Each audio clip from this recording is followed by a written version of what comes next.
Hey guys, welcome back. It's Al from Altruistic Channel, and I wanted to address lesson one of what the channel is actually going to now be about, which is about teaching life's lessons in ways that are universal and that bond humanity, as opposed to separatist, label-driven, or ego-based sentimentality that has surrounded our culture for such a long time.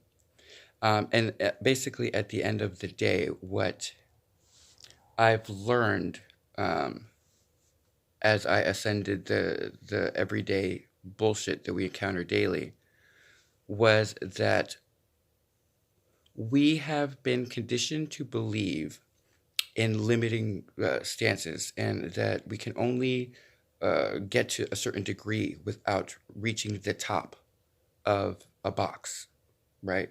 And so we have been confined and conditioned to understand that we are limited in what we can accomplish. But but it was falsely given to us as just being the way that it was, when in truth, as I've come to uncover, is that it's a way to control everyone into being manageable and being uh, basically in a state of where it cannot interfere with the establishment, right? But instead of paranoia about that and conspiracy theory, my evolution has just taught me to address what it is that they are protecting. And it's not even a secret. It's just something that we never questioned beyond a certain point, right? So we never got to even the next phase of why this might be at play. And what I've learned is that there are truth in all things being true to someone at once, right? So multiple truths can be true for one person while completely false to someone else, because of the concept of limitations. To a limited mind frame, it stands to reason that you cannot be spiritual and be an entrepreneur or a CEO of a company because of political correctness, which is a falsity. You cannot discriminate against other people's faiths or spirituality in a work environment. But if you are welcoming of all spirituality, then that nullifies that. So that's an avenue to go down later in life, guys. Um, to sit there and debate these conversations with people who are limited in their belief system, that in order to give a little means that you give the entire distance against you, is limited from the people who realize that you can give a little and expect to not get anything back, and instead get the world handed to you. And so what I am doing in my path is, having come to realize that I'm actually a teacher as opposed to just a mentor, has been a major awakening to me. And it came from the moment of just not caring anymore.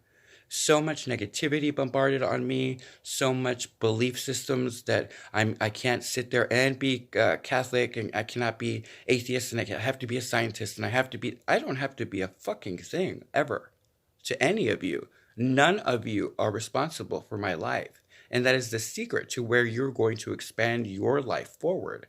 You cannot expect to be the mother of a family of pioneers or game changers or innovators if you are stuck in a mindset of someone else's way of thinking. You have to think outside of the box of what they are capable of thinking. That is why we have books. It's a continual dialogue of a thought process that you are the one person that might be able to unlock and bring something new out of it. That is why we keep books, or I guess nowadays audio and video. So the one thing to begin with lesson one is that there are absolutely no limits to anything in the world. Do not ever give away your power into believing that your happiness is dependent on limiting stances or a belief system that is specifically title oriented and ego driven. It's not. I am incredibly gifted at what I do, and part of it was led by tarot readers who are incredibly insightful if you learn to discern what is true and what is not true in the same way that you do every day when someone tells you a rumor versus a fact. That is why we go through that process. And so it's of paramount importance as I begin this evolution of what I believe humanity is capable of, that you understand the first basic principle that there can be multiple truths in contradicting terms. It's based on perspective. And so depending on how you look at something, it will be either true for you at the time or not true. Because even in science, we are not always sure that something is absolute, because the first law of absolutes is that nothing is absolute. So the concept to begin all things that have to do with expansion or the new wave of humanity is to understand that there is still absolutely fucking hope that we can fix this shit. There's never going to be anything that makes me doubt that. Because in the end, I am not limited into believing that I must believe in God in terms of Catholicism. No, I don't, because I've learned through my life experience that it is one of the driving forces of divisive means. And I do not fear Islam or Muslims because of their faith-based principles. I honor them, because if I don't, then they have the right to take away my ability to pray and believe in what I believe. And to be honest with you, someone who has faith in something grander than themselves has what I call hope. And a person that has hope has my heart, because that is what a teacher learns, is that you allow someone else's truths so that you can allow your truths to be honored by them.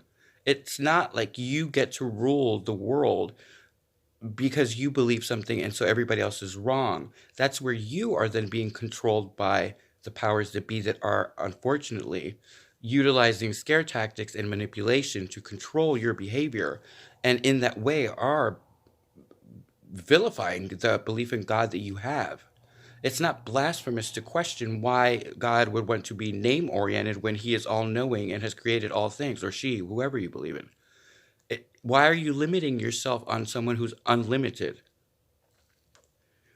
Why is it that you are giving away your power to reason reality versus non-reality when you have lived experiences that defy what the establishment tells you is possible? It's time to rise above the bullshit of what is perceivable in the everyday, because it's not your reality anymore. We have shifted our perception into realizing that things are not as they seem, and not in a weird, ethereal way necessarily, but in a tangible, real world. I've gone through stuff in my life, and I've overcome it. You know, there was a time when a rape victim from her own father would not be able to fathom the idea of being able to live beyond that moment. And somehow, as a society, we have not only encountered it, but have actually vilified the victim in the process in order to control her if the male in question that rapes her happens to be someone of stature in society. I don't accept those terms, and neither do you.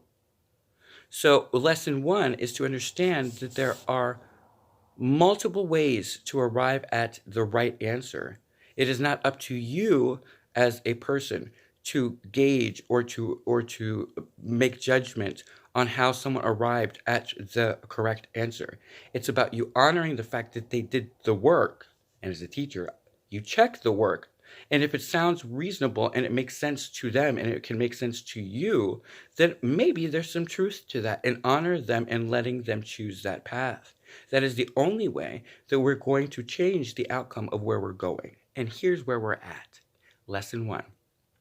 We are still engaging conversations where we believe that one deity is more important than another deity. Two entities, by the way, that are neither here nor there, that are faith-based and in your own head. So you know that it's based on who you are and a reflection of you. So in that, take a step back and go, okay, well, that's a little ego-driven, because God would not be that insecure, because God has created all of us. Reasonable. And then work from there, right? And so then honor other people in your understanding to give them credence to what they are honoring. And I'm getting on a tangent here. But lesson one is to understand that we're at a point in society where we are allowing small dick men to tell us that it's okay to have semi automatic weapons on the streets of America and that kids can kill other kids with that and do mass amounts of damage because it preserves our right to protect a handgun or a rifle in our Constitution. And you are still engaging in this conversation. It's not a conversation. It's a stupid attempt at controlling you. And for you small dick men, I'm sorry. I know that life sucks. You should have gone to the right department store in heaven like the rest of us did who got big dicks and brains and can understand that to give a little bit on this saves my kid's life, which is more important than you are to humanity. And women have the right to their own body because you would never let anyone tell you what to do with your little dick. That's why we have Viagra, is because you can't get it up anyway because nobody likes it. So get over yourself. Understand that humanity will continue on beyond it. There is global warming. We are going to fix things. We are going to stop listening to your bullshit because you are limited in showing how insecure and puny you truly are, whether you are male or female. The reality is, whether you are Muslim or Jewish or gay or straight or God-fearing, not God-fearing, scientist, not whoever you are, if you plan on having a real future in this world, and if you have any semblance of hope left in you, then I'm telling you right now that the pathway out of this is to allow everyone to believe whatever the fuck they want to believe, as long as it helps the community, it helps the society grow, and it helps encourage people to think outside of the limited box in order to accommodate the changes that have to happen for the survival of the species. That is lesson one. I just wanted you to know.